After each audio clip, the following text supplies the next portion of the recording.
The Grand Bel Air estate shook with the violent sound of a slamming door that echoed across the imported marble floors like sudden thunder in the quiet morning. Edward Montgomery, a highly successful real estate mogul, descended the sweeping, curved staircase, 2 steps at a time, his face twisted in a mask of absolute fury. His voice, usually so composed and authoritative in boardrooms, cut through the serene California morning air like a jagged blade, demanding that Chloe come inside immediately. Out in the vast sunlit backyard, where the golden rays of the morning sun filtered beautifully through the ancient oak trees, Chloe Harper looked up from the elaborate sandcastle she was building with her 2 young charges. The 3 of them froze completely, as if time itself had decided to stop and brace for the incoming storm that was about to shatter their peaceful existence. Sophia, who was only 5 years old, whispered that her daddy sounded incredibly angry, her large blue eyes rapidly filling with frightened tears as she desperately clutched Chloe's arm for safety. The little girl had tragically learned to recognize those harsh tones, the exact same ones that had preceded the silent, tearful nights following her mother's passing a few years prior. Isabella, possessing a quiet wisdom far beyond her 8 years of life, immediately stood up and placed herself protectively in front of her younger sister. She tried to assure Sophia that Chloe had done nothing wrong, yet there was an undeniable tremor in the young girl's voice that betrayed her own underlying fear of her father's wrath. The heavy, furious footsteps of Edward Montgomery grew louder and more intimidating as he approached the glass patio doors leading to the pristine garden.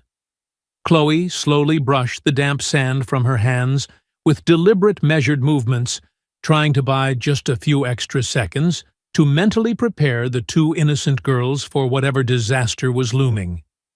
In the 2 years she had spent caring for the Montgomery children, she had seen Edward deeply stressed, emotionally distant, and profoundly melancholic, but she had never witnessed this terrifying, icy rage. With a heavily forced smile that completely failed to hide her trembling lips, Chloe softly asked the young ladies to please step inside the house and go to their playroom.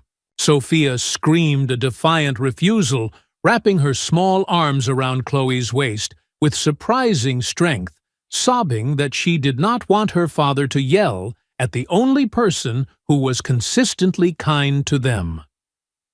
Edward suddenly appeared at the threshold of the sliding glass doors, presenting a devastating image of a man entirely consumed by his own unmanaged stress and towering pride. His usually immaculate hair was disheveled, his expensive dress shirt was wrinkled, and his eyes held a freezing glare that pierced right through Chloe's heart like a sharpened icicle.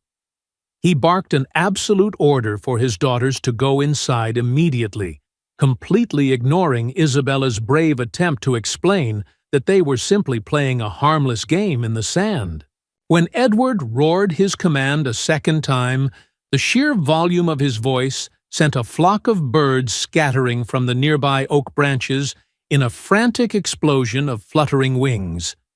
The little girls jumped as if they had been physically struck, and Sophia immediately broke down into those deep, heart-wrenching sobs that can only come from a truly terrified and confused child.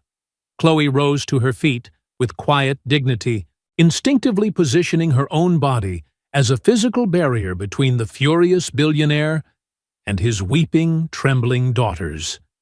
She softly pleaded with Mr. Montgomery not to raise his voice at the children, swearing that they had behaved perfectly all morning and did not deserve such a frightening outburst. Edward let out a harsh, bitter laugh that sounded exactly like heavy boots crushing shattered glass, sarcastically mocking the idea that his daughters had done absolutely nothing wrong. He furiously demanded to know how his 8-year-old daughter suddenly knew more about his precarious financial investments than some of the senior executives working at his downtown corporate office. He cornered Chloe, asking how she could possibly explain why Isabella had asked him the previous night if Uncle Richard was right about their family losing absolutely everything they owned. All the warm color instantly drained from Chloe's face as she stammered in genuine confusion, swearing on her life that she had no idea what he was talking about. Edward took a threatening step closer, and for the first time in her 2 years of dedicated employment, Chloe felt a genuine wave of physical fear wash over her trembling body. He accused her of eavesdropping on his private telephone conversations, maliciously suggesting that she was actively poisoning his daughter's innocent minds with highly confidential financial information that did not concern them. Isabella bravely stepped out from behind Chloe, stating with heartbreaking courage that they only asked Chloe so many questions because their father was practically a ghost who was never actually home to speak with them. The heavy silence that followed this profound declaration was deafening. Edward stared at his eldest daughter as if she had just driven a steel blade directly into his chest. Despite the crushing truth delivered by a child, Edward's wounded pride forced him to double down, his voice shaking with a terrible mixture of anger and regret as he ordered Chloe to leave his property. He gave the stunned nanny exactly 1 hour to pack her belongings and vacate the premises, screaming that he never wanted to see her anywhere near his precious daughters ever again. Eleanor, the family's loyal housekeeper of 15 years, ran out from the kitchen just in time to witness Sophia desperately clinging to Chloe, wailing that Chloe was the only one who actually loved them. As Edward turned his back and walked away completely blinded by his own arrogant fury, he completely missed Isabella fiercely whispering a promise to Chloe that they would find her no matter what it took. 3 agonizing days had passed since Chloe Harper had walked out of the heavy iron gates of the Montgomery estate for the last time, and the massive house felt entirely stripped of its soul. The long, luxurious hallways echoed with a depressing emptiness. The beautifully manicured gardens remained entirely devoid of childish laughter, and a suffocating silence had settled over every single room. Isabella had steadfastly refused to speak a single word to her father since that catastrophic morning, glaring at him during their tense, silent meals, with eyes that looked like deep, dark wells of eternal disappointment. Sophia, meanwhile, had developed a truly heartbreaking daily routine of waking up and immediately asking the empty room if Chloe had returned, before sobbing herself back to sleep, while clutching a blanket that still carried the faint scent of the nanny's lavender perfume.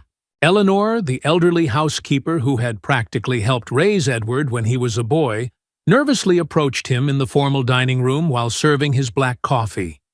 She bravely informed him that the girls were completely refusing to eat, noting with deep concern that Isabella had barely managed 2 small bites of her dinner the previous evening. Edward stubbornly kept his eyes glued to the morning newspaper, though the printed words were entirely blurry to his exhausted eyes, and dismissively asked what was wrong with his youngest daughter. Eleanor's voice trembled with genuine sorrow as she explained that Sophia only wanted to hear the specific bedtime stories that Chloe used to tell, crying that nobody else knew how to do the funny character voices correctly. Edward forcefully slammed the newspaper down onto the mahogany table, his own pronounced dark circles loudly betraying the fact that he had not slept more than a few hours in 3 days. He coldly insisted that children are naturally resilient and that they would eventually forget about the nanny and adjust to the new necessary reality of their daily lives. Eleanor took a bold step forward respectfully, but firmly telling her wealthy employer that he was entirely wrong, reminding him that these specific little girls had already lost way too much in their incredibly short lives. This thinly veiled reference to his late wife hit Edward like a physical blow to the jaw, and he was just about to severely reprimand the housekeeper when a blood-curdling scream echoed from upstairs. Edward and Eleanor rushed frantically to the 2nd floor, finding 5-year-old Sophia sitting in the middle of the hallway corridor, completely hysterical, while Isabella desperately tried to comfort her. Sophia was sobbing uncontrollably over a broken string of cheap imitation pearls that Chloe had bought her at a dollar store, crying that the necklace was ruined, and now Chloe would never come back to fix it.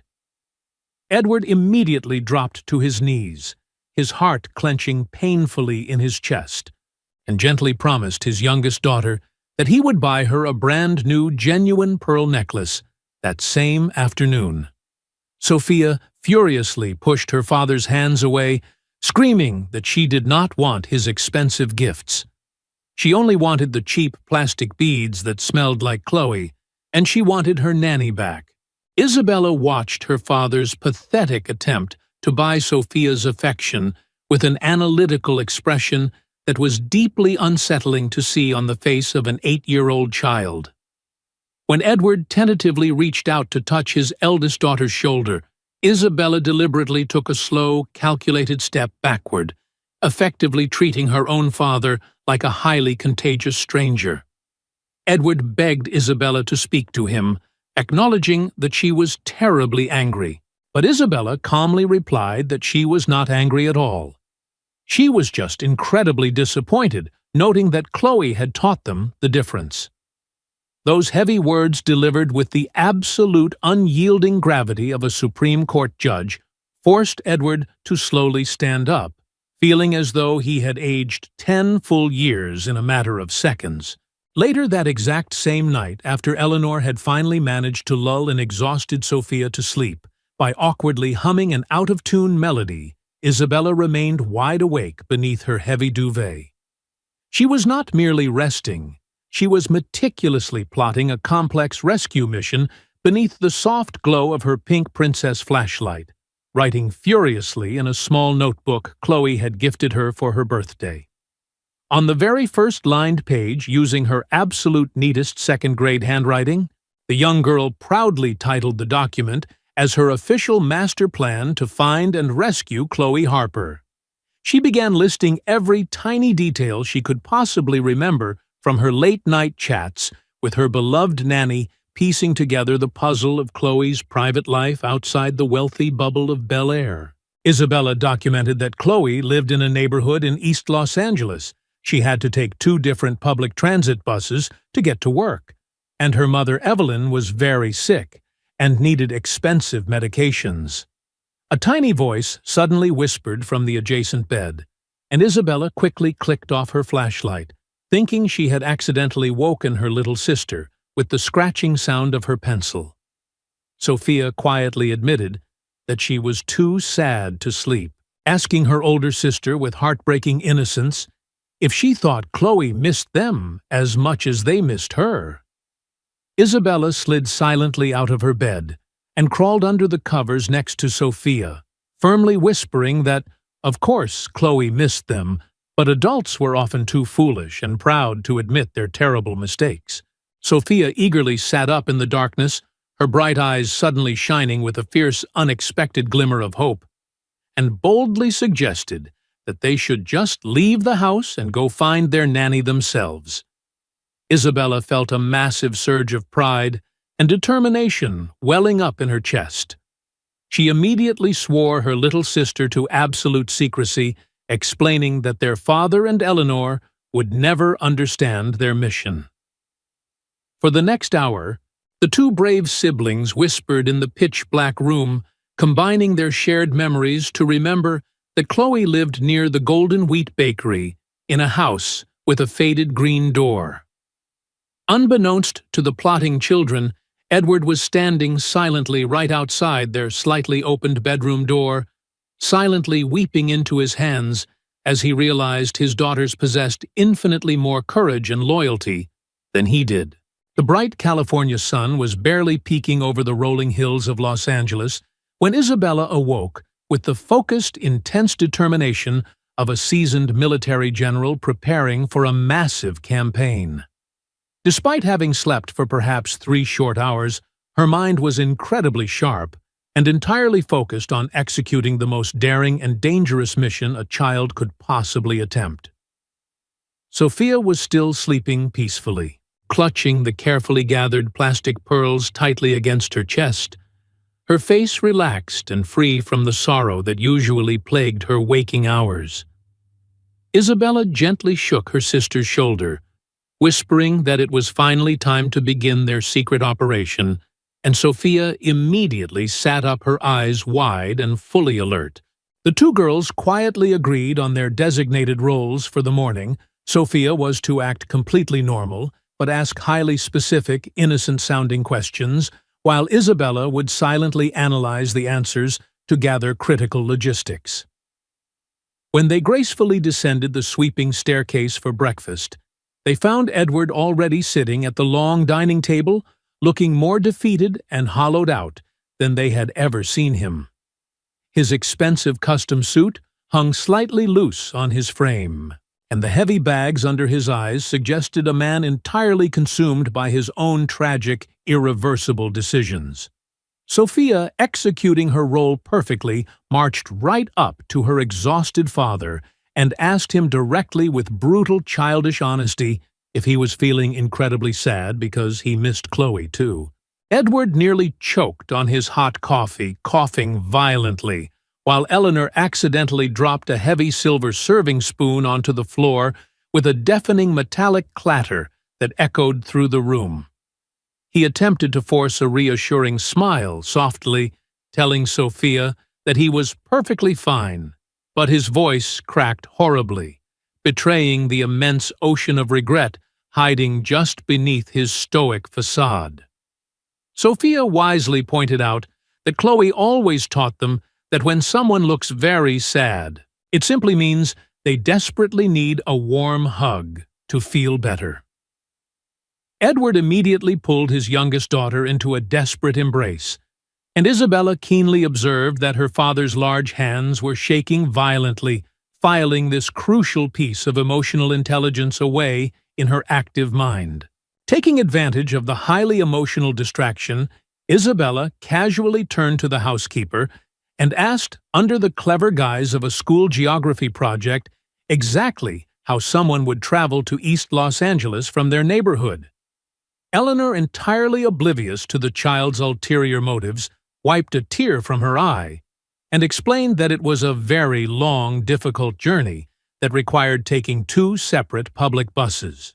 She detailed how one must first catch a bus near the Beverly Center shopping mall, ride it all the way into busy downtown Los Angeles, and then transfer to a different line heading east. Isabella absorbed every single syllable like a dry sponge, mentally tracing the complicated urban route, while Sophia innocently asked exactly how many hours such a tiring journey would take a person. Eleanor sighed deeply, noting that the commute took Chloe nearly 2 full hours each way, which meant the poor girl had to wake up before dawn just to prepare their breakfast on time. Edward shifted uncomfortably in his antique chair. This staggering piece of information was entirely new to him, and the sudden realization of Chloe's quiet daily sacrifices felt like another sharp knife twisting in his gut. When Isabella asked if the journey was dangerous, Eleanor firmly stated that it certainly would be for 2 little girls, but Chloe knew the sprawling city well enough to stay safe. Unable to bear the overwhelming guilt for another second, Edward abruptly stood up his chair, loudly scraping the floor, and ordered Eleanor to ensure the girls never left the property unsupervised before fleeing the room. Later that morning, while the girls were pretending to read quietly in the massive library, they suddenly heard the booming, arrogant voice of their Uncle Richard echoing from their father's private study. The girls crept silently toward the heavy oak door, pressing their small ears against the wood, just in time to hear Richard congratulating Edward for ruthlessly protecting his financial assets from a snooping employee. Edward's voice, completely stripped of its usual commanding power, sounded utterly broken as he confessed that his daughters hated him. His house felt like a tomb, and he was terrified he had made a colossal mistake. Richard harshly demanded to know why Edward didn't just apologize and rehire the girl, if he felt so guilty, leading to a long, agonizing silence that filled the grand hallway. When Edward finally answered his brother, his voice was barely a trembling whisper, admitting that if he confessed he was entirely wrong about Chloe, he would have to face how wrong he had been about everything else. The girls tiptoed back to the library, their hearts pounding in their chests. Isabella looked at her sister with blazing eyes, declaring that since their father was too cowardly to fix his mistake, they would simply have to be braver than him. Saturday arrived with a flurry of activity, as Eleanor had promised to take the girls to the luxurious Beverly Center Mall to purchase an expensive gift for their father. While Eleanor was completely distracted, admiring a lavish window display of diamond jewelry, Isabella gave Sophia a sharp nod, signaling the beginning of the most critical phase of their entire intelligence-gathering operation. Isabella swiftly slipped away into the bustling mall crowd, her heart hammering against her ribs, and confidently approached a friendly-looking security guard standing near the main glass exit doors. She politely asked the uniformed man exactly how much a bus ticket to downtown Los Angeles cost, spinning a flawless lie about needing to know for a school math assignment regarding public transportation. The guard smiled kindly and explained that the fare was exactly $20 per person for the entire trip, meaning Isabella quickly calculated they would need exactly $80 for a round trip for two. She rushed back to find Sophia, successfully distracting Eleanor in a high-end pet store. Their plan was fully funded by their piggy banks, and tomorrow they would finally bring their beloved Nanny home. Sunday morning dawned with a brilliantly clear sky, the kind of perfect California day that made the wealthy residents of Bel Air feel entirely secure in their isolated, pristine bubbles of absolute luxury. Isabella woke up with her stomach completely tied in nervous knots, knowing that today was the day they would either save their broken family or get into the worst trouble of their entire lives. Sophia was already sitting at the edge of her bed, wearing her favorite sturdy sneakers and clutching a tiny pink backpack loaded with 3 chocolate chip cookies, 2 water bottles, and her favorite stuffed bear. Eleanor called up the stairs, announcing that she was leaving for her weekly church service, and that their father was securely locked in his home office for a highly important 3-hour virtual business meeting. The heavy front door clicked shut, and the absolute silence of the massive house served as the final starting pistol for the girls' incredibly daring and meticulously planned urban escape. They crept down the back staircase and quietly slipped into the kitchen, where Isabella carefully opened the ceramic jar, where Eleanor kept emergency cash for tipping delivery drivers and buying last-minute groceries. With shaking fingers, Isabella counted out exactly $80 in crisp bills, leaving behind a carefully written note promising to pay back every single penny from their future weekly allowances. They slipped out through the heavy iron gates of the estate, walking rapidly down the tree-lined streets toward the busy commercial avenue, holding hands so tightly that their small knuckles turned completely white. The bustling bus stop near the mall was a chaotic sensory overload for the sheltered children, filled with loudly chatting teenagers, tired workers, and the overwhelming smell of exhaust fumes and hot asphalt. When the massive city bus finally hissed to a halt in front of them, its folding doors opening like the mouth of a giant mechanical beast, Isabella swallowed her paralyzing fear and stepped aboard. She handed $40 to the driver, a large, kindly-looking man with a graying beard whose name tag read Marcus, confidently asking for 2 tickets heading toward the bustling downtown transit center. Marcus raised a thick eyebrow, looking around the empty sidewalk behind them, and asked the young girls in a deeply concerned voice exactly where their parents were hiding on such a busy Sunday morning. Isabella recited her thoroughly rehearsed lie without missing a single beat, claiming that their grandmother was waiting for them right at the downtown terminal because their parents were trapped in emergency work meetings. Marcus stared at them for a long, agonizing moment, his eyes filled with obvious doubt, but eventually he printed their paper tickets and sternly told them to sit directly behind his seat, where he could watch them. The long ride through the sprawling city was a mesmerizing and terrifying experience for the girls as the pristine, manicured lawns of the West Side gradually gave way to towering skyscrapers and crowded, dirty sidewalks. Sophia remained entirely silent, her face pressed tightly against the smudged glass window, occasionally gripping Isabella's arm whenever the large bus hit a massive pothole or screeched to a sudden violent halt. When Marcus finally announced their arrival at the central downtown terminal, the sheer volume of screaming crowds, blaring horns, and rushing commuters nearly sent Isabella into a state of total panic. However, she remembered Chloe's gentle voice telling her that bravery wasn't the absence of fear, but rather taking action despite being completely terrified, so she grabbed Sophia's hand and plunged into the massive crowd. After 20 minutes of frantic searching and reading dozens of confusing digital signs, they finally located the older, slightly battered bus that would take them directly into the heart of East Los Angeles. This second bus smelled heavily of old vinyl and strong cleaning chemicals, and the passengers looked exhausted, carrying heavy grocery bags and wearing the worn-out uniforms of the city's essential working class.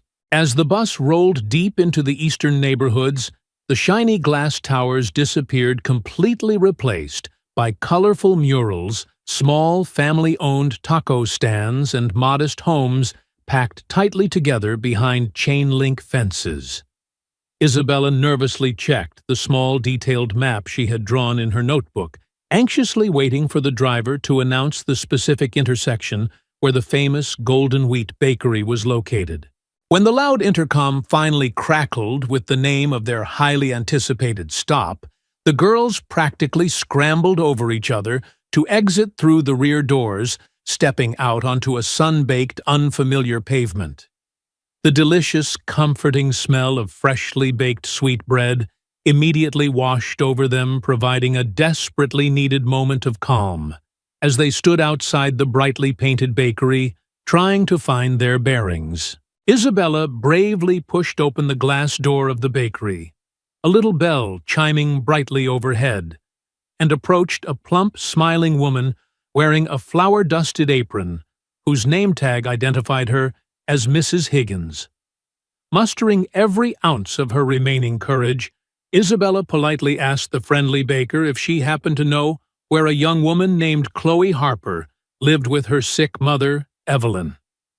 Mrs. Higgins's smile widened into a massive, warm beam, proudly declaring that everyone in the neighborhood knew and loved the Harper family before giving the girls highly specific walking directions down a nearby side street.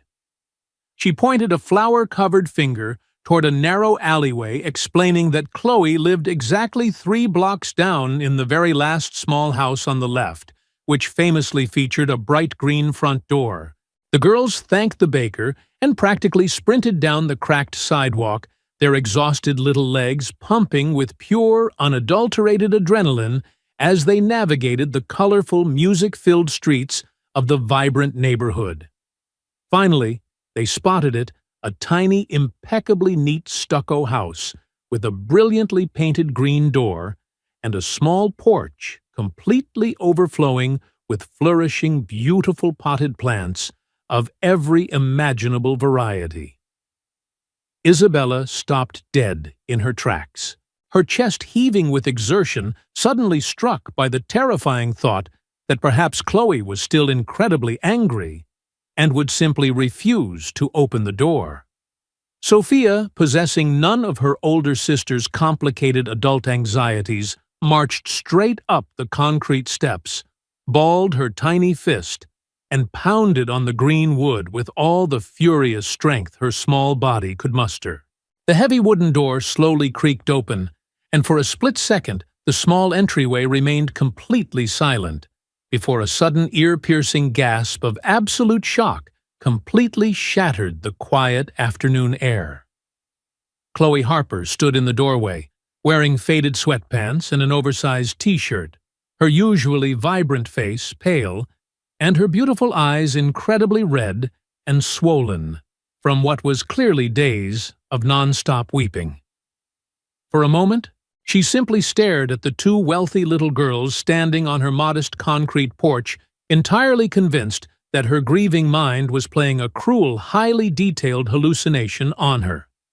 Then Sophia let out a massive, soul-shattering sob and launched her tiny body forward, crashing into Chloe's legs with such desperate, clinging force that the young nanny nearly lost her balance and fell backward.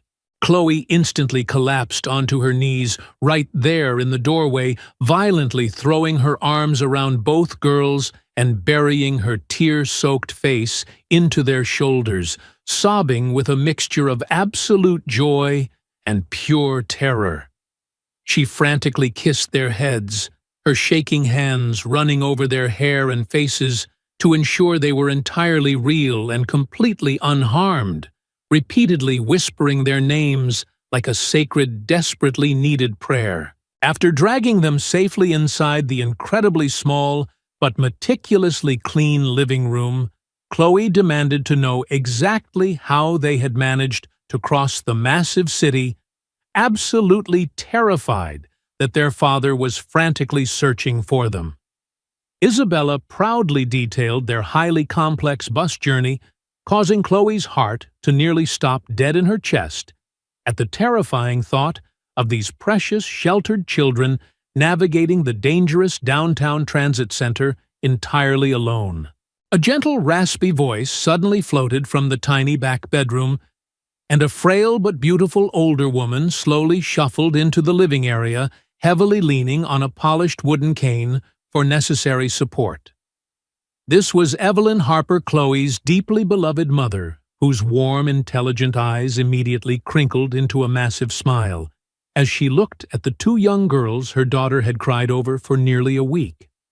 Evelyn softly expressed that she felt like she already knew them perfectly, explaining that Chloe talked about Isabella's brilliant mind and Sophia's massive heart every single day since she had been so cruelly fired. Sophia immediately ran over and gently hugged the elderly woman around her waist, proudly declaring that she had brought her favorite stuffed bear just in case Evelyn needed a friend while she was feeling sick. Chloe practically lunged for her cracked cellular phone resting on the small kitchen counter, her fingers trembling wildly as she declared she had to call Edward Montgomery immediately before he completely lost his mind with panic. Isabella forcefully grabbed Chloe's hand, looking up with incredibly serious ancient eyes, and begged the nanny to wait just 5 short minutes so they could finally explain the absolute truth about why they had run away. Isabella took a massive, shuddering breath and revealed the closely guarded secret the girls had been hiding behind the library sofa, playing hide-and-seek, when they accidentally overheard Uncle Richard yelling at their father about losing terrible amounts of money. Chloe completely froze in place, the phone slipping slightly in her sweaty grip as the staggering weight of this massive revelation slowly washed over her deeply exhausted and emotionally shattered mind. Sophia eagerly chimed in, loudly explaining that because their father was always hiding in his office, they had naturally asked Chloe to explain what going completely bankrupt meant entirely innocently and without any malicious intent. The tragic puzzle pieces rapidly snapped together in Chloe's mind. Edward had entirely assumed she was maliciously eavesdropping on his highly confidential business calls, punishing her severely for the innocent curiosity of his own bored children.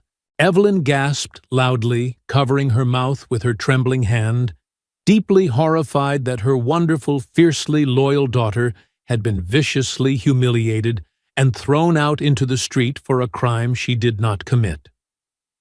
Chloe dropped to the floor, completely overwhelmed by a massive tidal wave of relief and lingering pain, finally realizing she had not failed her beloved girls, but rather their paranoid father had catastrophically failed her.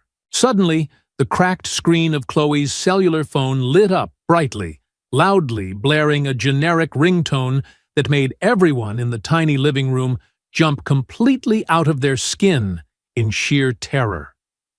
The caller identification boldly displayed the name Edward Montgomery, and Chloe quickly swiped the screen to answer immediately, putting the device on speakerphone so everyone in the room could clearly hear the incoming conversation. Edward's voice exploded from the tiny speaker, sounding absolutely nothing like the powerful, arrogant billionaire who had thrown her out. He sounded completely shattered, hysterically begging Chloe to tell him if his missing daughters were with her. Chloe kept her voice remarkably steady and entirely professional, assuring the frantic, weeping father that both of his young daughters were sitting safely in her living room and were completely unharmed. A massive, tearing sob of pure, unadulterated relief echoed through the phone speaker, followed by Edward furiously demanding to know what kind of absolute lunacy possessed his children to run away into a dangerous city. Isabella leaned directly over the phone and spoke with the stern, unforgiving authority of a deeply disappointed parent, reprimanding a foolish child, stating loudly that they ran away because he was a massive, stubborn coward. She ruthlessly exposed the entire truth over the speakerphone, explaining in brutal detail how they had overheard Uncle Richard in the library, completely exonerating Chloe of any wrongdoing or malicious corporate espionage. The silence that instantly fell over the telephone line was incredibly heavy and profoundly suffocating, stretching on for what felt like an eternity, while Edward mentally processed the catastrophic magnitude of his own arrogant stupidity. When Edward finally found his voice again, it was incredibly soft, entirely broken, and completely stripped of every single ounce of his usual corporate pride and towering, unyielding ego. He began to weep openly over the phone, issuing a deeply profound, agonizing apology to Chloe, admitting that he had let his own paranoid fears and massive insecurities completely destroy the best thing that had ever happened to his family. He begged Chloe for a chance to make things right, explicitly promising that he was already jumping into his car and would be at her front door in less than 30 minutes to beg for her forgiveness in person. Chloe looked down at the two beautiful girls smiling up at her with pure, unconditional love, tears streaming down her own face, and softly told the broken billionaire that they would be waiting for him. True to his frantic word, Edward Montgomery's sleek black luxury sedan screeched to a halt in front of the modest house exactly 28 minutes later, completely ignoring every single traffic law between Bel Air and East Los Angeles. He practically tore the car door off its hinges as he bolted up the short concrete walkway, looking entirely disheveled, completely terrified and utterly desperate to hold his precious children in his arms again. The bright green door opened before he could even knock, and Isabella and Sophia immediately launched themselves off the porch, crashing into their weeping father as he fell heavily to his knees on the hard sidewalk. He crushed them against his chest, burying his face in their hair, rocking back and forth, while repeatedly whispering breathless prayers of profound gratitude to the universe for keeping them completely safe during their incredibly dangerous journey. When Edward finally managed to look up through his heavy, blinding tears, he saw Chloe Harper standing quietly on the small porch, holding the screen door open, with a look of quiet, unshakable dignity. Edward slowly stood up, gently releasing his daughters, and walked toward the woman he had so viciously wronged, feeling smaller and more intensely ashamed than he ever had in his 45 years of life. He did not offer empty excuses or attempt to justify his terrible behavior. Instead, he bowed his head entirely and delivered the most sincere, agonizing apology, fully admitting that his massive pride had blinded him to her pure loyalty. He confessed that his daughters had taught him a brutal lesson in courage, proving that a completely innocent Nanny possessed vastly more integrity than the wealthy, powerful businessmen he surrounded himself with every single day. Evelyn slowly stepped out onto the porch behind her daughter, leaning heavily on her wooden cane, and fixed the powerful billionaire with a remarkably stern look that instantly reminded Edward of his own strict grandmother.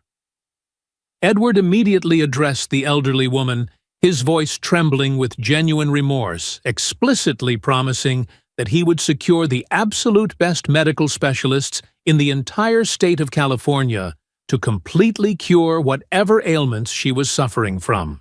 He then turned back to a stunned Chloe, formally offering her not just her previous position back, but a massive raise, full benefits, and an explicit promise that she would be treated entirely as an equal member of their family.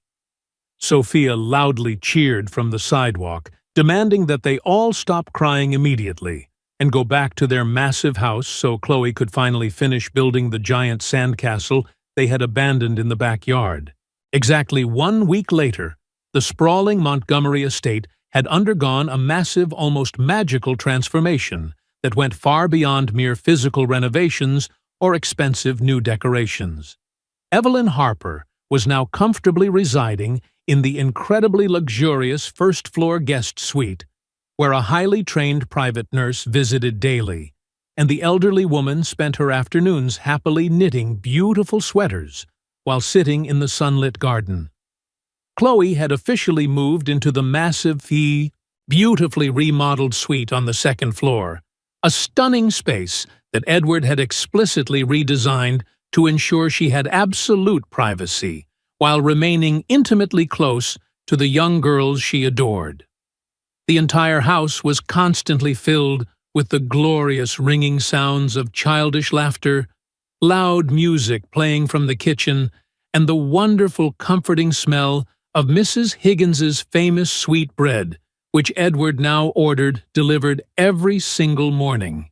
To celebrate the beginning of a new chapter, Edward hosted a grand dinner attended by Richard, who had apologized to Chloe, Dr. Thomas, who oversaw Evelyn's successful treatment, and Eleanor, whose joy brightened the room.